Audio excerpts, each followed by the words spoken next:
Oh, trying to get rid of this fly.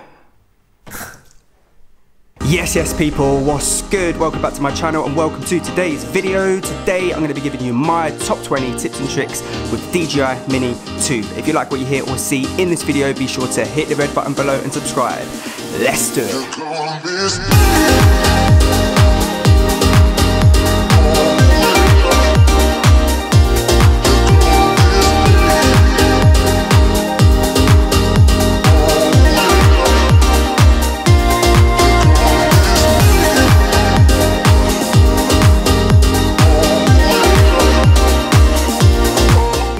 Number 1, taking off in a restricted zone. So before we continue, I want to be clear, I'm not promoting anyone to go out to an airport or public restricted space and do this. This is purely in my mind for people that live in a restricted zone and want to take off inside their house, inside their own area and practice, fly around, test this, test that and whatever. Cool? So to do this, you've got to be quick. Make sure the controller and your phone are connected up and the DJI Fly app is open on the takeoff screen. Make sure the drone is turned off. Don't turn it on until you're ready to take off. When you're ready to take off, turn the drone on and within the first few seconds of everything being connected up, hit the takeoff button. If you wait too long, the drone's location is going to be registered and it will register you're in a restricted zone and won't let you take off. The way this works is if you do it really quick, the location of the drone doesn't register, so it lets you take off. Once you're in the air, it will register where you are in a restricted zone and come out with a message that you need to land the drone or it will auto land it within 90 seconds. So essentially you've got 9 seconds in the air to do whatever you want to do before you have to land it or it will land itself. If you want to take off again, just turn the drone off and then turn it back on and do the same thing where you take off straight away as soon as everything is connected.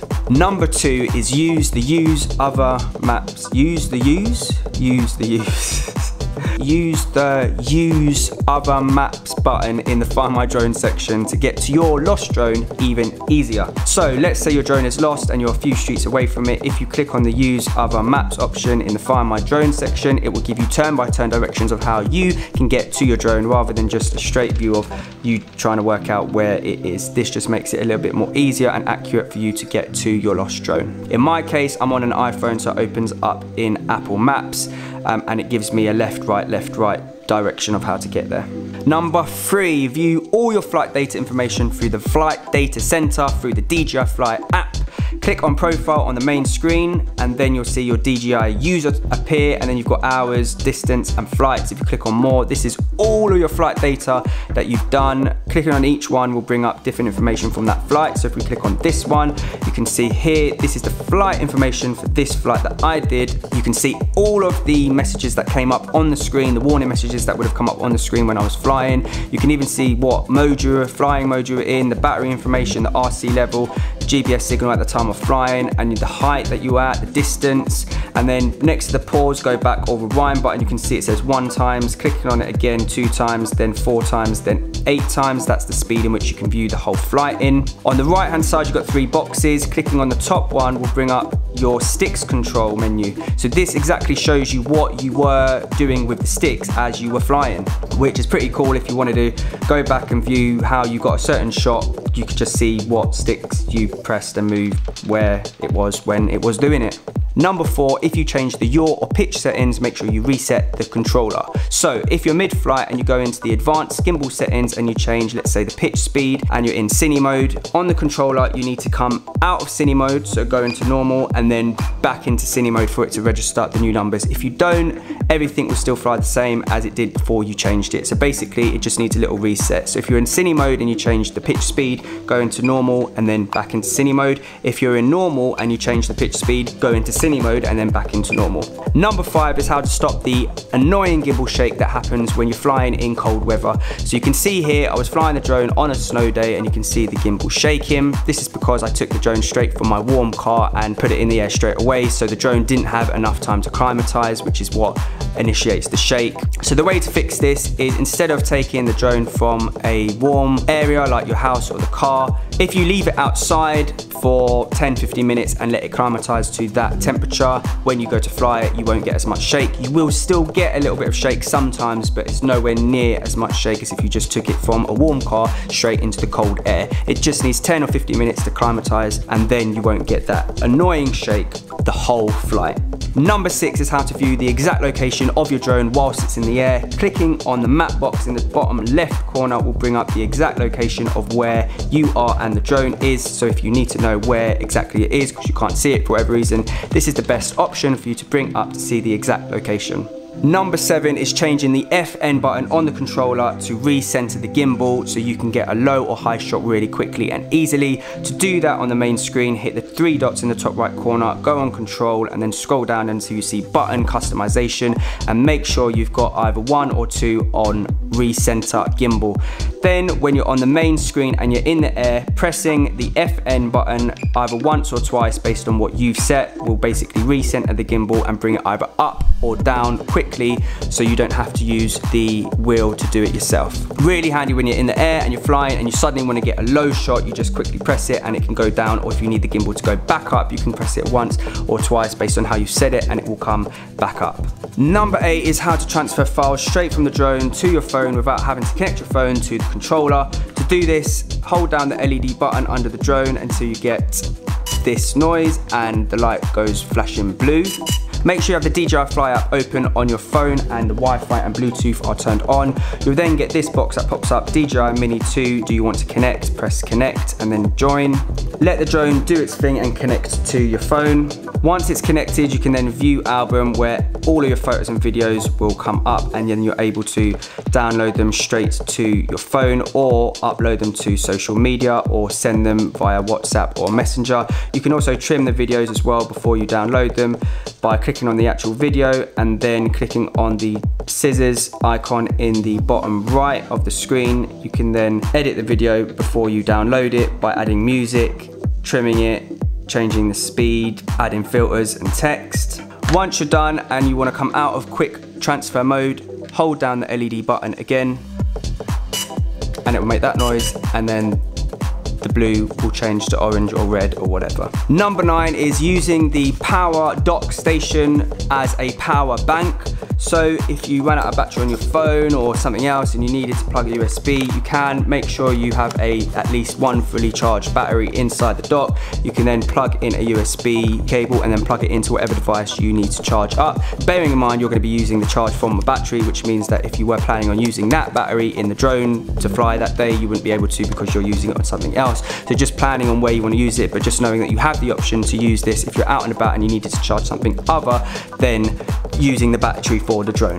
Number 10 is making sure you have allow upward gimbal rotation turned on so you get a further 20 degrees of rotation on the gimbal head. To do this, hit the 3 dots in the top right corner, go to control, scroll down until you see allow upward gimbal rotation and make sure this is turned on. Now when you're on the main screen and you go to move the wheel, you'll see that it goes above that originally set line so you get a further 20 degrees of view.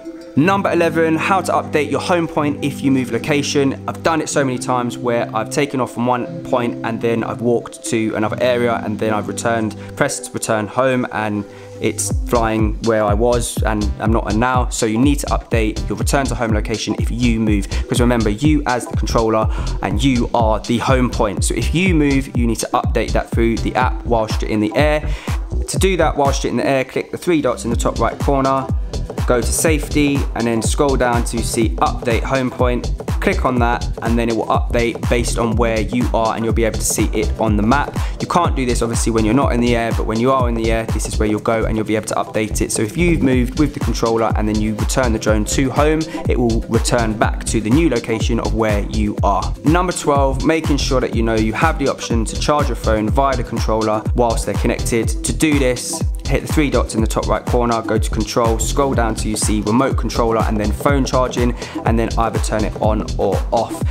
Turning it on will mean that every time the controller is connected to your phone, it will charge your phone for you. Number 13 is if you're planning on putting ND filters on the drone, make sure the drone is turned off. If you don't, the gimbal head starts going crazy, left and right, up and down, beeping and all this stuff, and it's not a good experience. So turn the drone off before you attempt to put any ND filters on the drone. Number 14 is viewing the user manual via the DJI Fly app. So let's say you're out and about flying and you forgot how to do something, or you want to check how to do something or whatever, you want to have a quick read of whatever, you can access the user manual through the app. So when you're on the main screen, just before the takeoff screen, hit the little book next to DJI Mini 2 in the top right corner.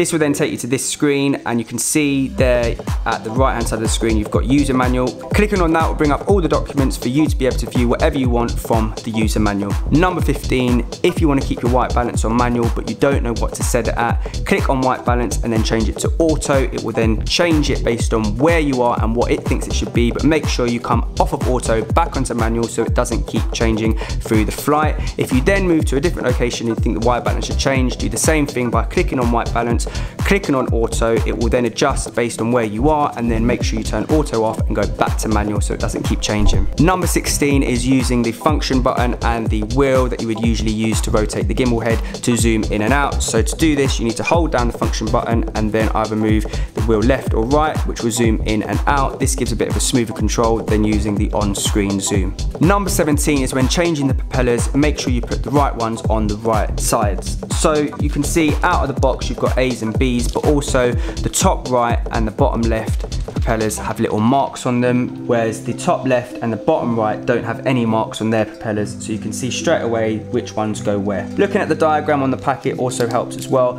so you've got a number of different ways to see which propeller to put where. Number 18 is tapping and holding the screen to turn the gimbal head up or down. This can be a much smoother way of doing it rather than using the wheel at the back. You can see that when you tap and you hold and you bring it down, a little circle appears and you can slowly move the gimbal head up or down, where sometimes using the wheel it's a little bit more faster. Even if you do change the settings to a slower speed, it's still a little bit faster. So sometimes using the screen, tapping and holding on the screen is actually a little bit more smoother and slower. Number 19 is making sure you update the firmware on each of the batteries when there's an update available and not just doing it on one. To do that, you will need to put each individual battery into the drone and let it update. In my case, I've got 3 batteries for the Mini 2, so I would need to do it for each individual one, 2 and 3. If you just do it for one, the other 2 are going to get forgotten. So make sure when there's a firmware update available for the batteries that you do plug each battery into the drone so it updates all 3 of them. Number 20, to finish us off, make sure you label your batteries 1, 2, 3, A, B or C. Reason being is when you're out and you've used one of the batteries and it's finished and you put it in your bag, if you then go to get another battery thinking it's charged but you pick up the wrong battery that you've just used and put in there because it's dead, then you just put it in the drone and waste time realizing that that's the dead battery. Whereas if you have them labeled up, you'll realize, number 1 I've already used, so now it's number 2, now it's number 3. It just makes it a bit easier when realizing which batteries have charge and which batteries don't. And that is it for my top 20 tips and tricks for the DJI Mini 2. Thanks for watching. If you like what you've seen, check out my other videos, subscribe to the channel, and I'll see you on the next one. And I'm out. Peace.